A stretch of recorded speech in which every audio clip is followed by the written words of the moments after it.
One vote. Yeah, you heard me. One single vote. And if you thought the House of Representatives was unable to get anything done before, it's about to get so much worse. And you know I'm going to explain the math in just a second. But first, I want to thank my subscribers for voting for this story as the bonus this week. If you want to vote too, make sure you subscribe to my page during my next live event. Without further ado, to the math! As you know, there's supposed to be 435 members in the House of Representatives. After the midterm elections, the Republicans won the majority in the House.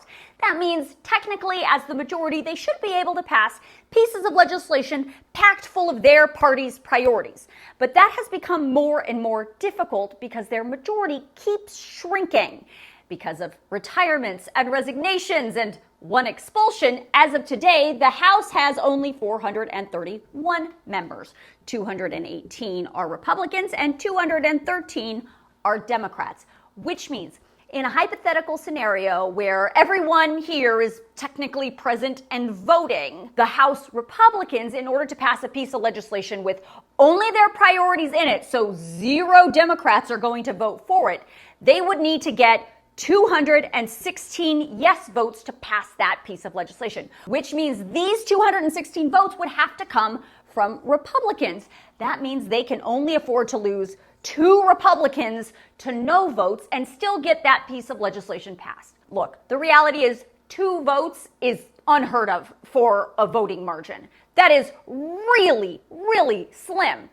But the Republicans just said, hold my beer, because after April 19th, that Republican majority is going to shrink even more. And that is because on April 19th, Representative Mike Gallagher of Wisconsin, a Republican, is going to resign his seat. That means there will be 217 Republicans and 213 Democrats, which in our same scenario with everybody present and voting and a Republican priority bill, that means they're going to need to get 216 yes votes from right here, which, do the simple math, that means 1 vote.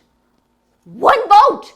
1 vote is unheard of. We've never seen anything like this scenario in our history. Now, the thing is this scenario isn't going to last for very long, because in May and June, there are going to be special elections to fill the seats of some of these missing members of the House. But for a few weeks, it's going to be really dicey here and really hard to get anything done.